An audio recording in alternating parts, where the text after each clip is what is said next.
Larry Williams in from Williams Brake, Tune, and Tire. Hey. Good morning. How are you? It's still cold outside. It's about 30. I thought it was going to be warmer today. I think they changed it. Yeah, it'll warm up. It'll get to the mid-40s. That's not bad. Yeah, if you're indoors. It could be worse. What was it? Was it Monday? It was 28, 29 degrees. See, that's cold. It was really strange at the shop yesterday. We had snow that covered the ground. Yeah. But we didn't have any at the house. And just little place, I guess, it snowed at the shop yesterday. Yeah, just little pockets. And that was exciting when you're rolling down Marcia Sharp and all of a sudden it turns white. It'll wake you up. Doing 65. Right, yeah, not 70. Not you weren't 70. I would never go 70. Not on that. Not ever. That would never happen.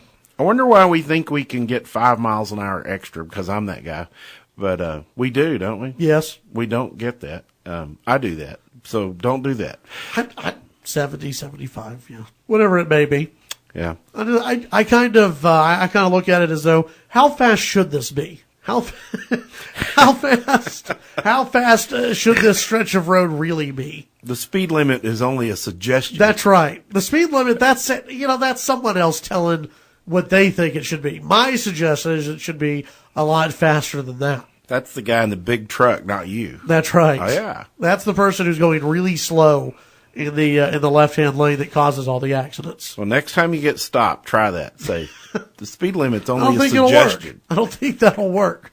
I don't think I'll get out of a ticket that way. Yeah, probably not. 770-5790, toll-free, 1-800-687-0790. If you have an automotive question, feel free to dial in right now, and we can get you on the air with Larry Williams of Williams Brake, Tune, and Tire. What are you seeing a lot of down at the shop? Tires.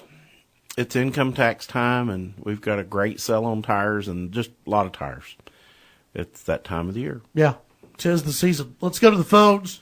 And Jim down in San Angelo. What's going on today, Jim? Morning, gentlemen. Morning. Larry, I'm fixing to inherit a 2012 GMC. Well, I can't think of that. The little pickup with a 5-cylinder. Okay. I like those. Okay. It's the Colorado version. What is it, a Sonoma? I'm not sure. All I know is it says GMC on the front. Yeah, I think it's that 5-cylinder engine's been around for a long time. We have a shop truck. I think it's an 11 that has one of those in it. I really like it. That's what they put in the Hummer H3s. That motor's been around a while. It does really well. They don't have any trouble with it. It just seems like it ought to have 4 or 6, though, doesn't it? Well, you just answered my question without me even asking it. They've got it balanced out. It does good. It's a 3.5 liter, good power. Just don't have any trouble with them. Yeah, well, it was my dad's, and he didn't drive it much, and so basically I'm getting a brand new truck, and I was just wondering. I've always been Ford, but if it's a pretty good truck, heck, I'll keep it. You mean if it's free, you'll even drive a Chevrolet? Yeah. There you go, Jim. I would too. You'll like it. That thing will get 20 miles a gallon. It's a pretty neat little truck. Oh, that's cool. All righty. Appreciate you. Jim, have a good one. Let's head back to the phones. Micah, you're on KFYO. Hi, gentlemen. How are y'all? Doing all right. Good. Hey, Mr. Williams, I've got a 2006 Honda Pilot, 6-cylinder, about 94,000 miles on it. Started making a little bit of noise right when you start it up in the morning. Was told by my friend Gus that might be the serpentine belt needs to be changed.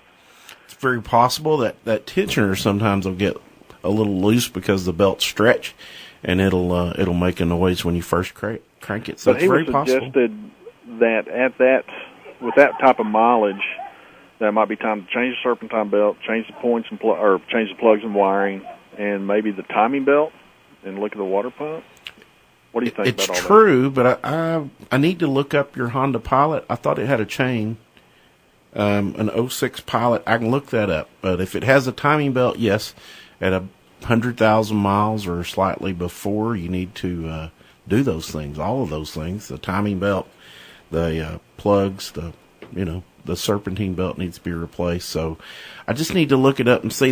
A lot of them they've changed from a belt back to a chain. and we don't have to replace those chains. So okay. I can look it up and tell you. I don't know right off the top of my head. Sorry. Do I need to get you the VIN number or anything? No, on it, or? I can look it up. Okay, well, I'll just call you down. Matter of fact, I think I have your records on that, don't I? Not on that particular car. Not on that one? No, 06 you've got a Pilot. couple other ones. Okay. I'll look it up and give me a call a little later, and I'll let you know. I appreciate it much. All right. Thanks. Thank you, sir. Thanks, Micah. Let's go to the phones. And Sheila, you're on with Larry Williams. Good morning. How are y'all doing? Doing well. I have a 2006 Ford F-150, and this may be similar to Micah's question, but when you start it up in the morning, not when you turn it on, but when you start driving, we have a real high-pitch whine or whistling, and my husband's checked it when it's running, and he never can find it. We've looked for vacuums. We've looked, for, a vacuum hose. We've looked for, we've seen everything from a belt to alternator to vacuums. Is there once it kind of gets through its little moment, then it doesn't do it anymore. It's not continuous. It's been going on now for, several years. Is there anything that we could look at to try to find, or? Sure. Power steering pumps make a noise on that vehicle, and it does it for about a minute. Colder it is, the longer it goes, and it sounds, it's just not a growling, more of a growling, whining kind of noise. It louder when you give it slight pressure on the steering wheel. And there's two companies that make an additive for that. Lucas makes one and BG makes one. And we have a lot of trouble with those. But we usually put that additive in there. And what it does is the fluid is foaming, and therefore it gets air in it, and it makes that noise until it warms up and it quits foaming. So the additive that they've made is just to keep that power steering fluid from foaming and making a noise. So that most of the time will take care of that. Well, thank you very much. I will let him know. Thanks for calling. Bye. 770-5790, toll free 1-800-687-0790. If you have an automotive question, feel free to dial in 770-5790. We also get a ton of emails. Larry does WTires@yahoo.com. That's WTires@yahoo.com. They can also go to your website, correct? That's right. WilliamsBrakeandTune.com. Yep, they can email you directly from the website. Let's go ahead and get to a couple of these emails before the break. 2008 F-250, 6.4 turbo diesel. Same, it's the problem is the cruise control only works some of the time. Have replaced the tail light sockets, the bulbs under the recommendation of the parts store has made no difference. Any information or suggestions that you could give would be greatly appreciated. It's got to check your stoplights. And the stoplights aren't working, the cruise won't work. And we have problems with the stoplight switches on that one. That's the one that the switch is on the brake pedal itself. And your stoplights will intermittently not work too. And that's why the cruise won't work. Because if the cruise set and your stoplights didn't work, it couldn't quit. So if the stoplights aren't working, it won't let it sit. I bet if you do those stoplights several times, you'll find out what's going on there. Is it the stoplight or the switch? It's usually the switch, the part that's actually on the brake pedal underneath the dash. Okay. Is that an easy fix? No, it's hard because it's under the dash. Yeah. And it's really not that hard to do. It's just getting your hands up there. Right. And not really expensive fix, though. Okay, that's good news. 770-5790, toll free 1-800-687-0790. Let's go down to Midland. And Bruce, you're on KFYO. Morning, guys. Morning. I've got an 89 Ram Charger, and it doesn't want to, it's fuel injected, and it doesn't want to run over about 15 miles an hour. It starts okay. Yes. It just won't run. Yes. I mean, it'll run, but once you hit about 15, it starts sputtering and cutting out, and that's it. Here's this is a guess. There's several things that can be, but since it's an 89, that's that throttle body 318. We have trouble with the catalytic converter stopping up, and when it does, it can't breathe, and it'll actually kind of sound like a turbo on a diesel where it's hissing and it's whining, and that's because it can't get the exhaust out of it. Do you hear any of those things? No, it's not making really any noise. It just won't go. Yes. first thing I would do, it has a map sensor, but usually when it's bad, it'll have black smoke out the tailpipe. And then it's got a manifold temperature sensor, but all those things will not make it start well. And that's why I was thinking the one thing that won't cost you any money to check is take it to an exhaust shop and have them do a back pressure test on that converter and see if that's not it. Because most of the time, what you described, that's what it's going to be. Okay. And they usually don't charge for that, so. Okay. Well, that works. All right. Thanks, Bruce. Bruce, thank you very much. Larry Williams from Williams Brake, Tune, and Tire in studio, taking your automotive questions. If you have any, feel free to dial in. Let's go ahead and get to the phones real quick. Everett, you're on KFYO. Hi, this is Everett, and I have a 96 Jeep Cherokee, and I'm having trouble with the window riser on the driver's rear of the car. Can't find new old stock or aftermarket parts to fix it. Can't find anything in a wrecking yard because most everything was all power windows, and this is a manual crank. What kind of options do I have to fix that? We're going to have to find one at a wrecking yard because they discontinue parts now after 10 years, which is amazing. Most of those were electric windows, not a manual window. And there is a company, it's called Dorman, that makes those manual regulators. You can go through Napa.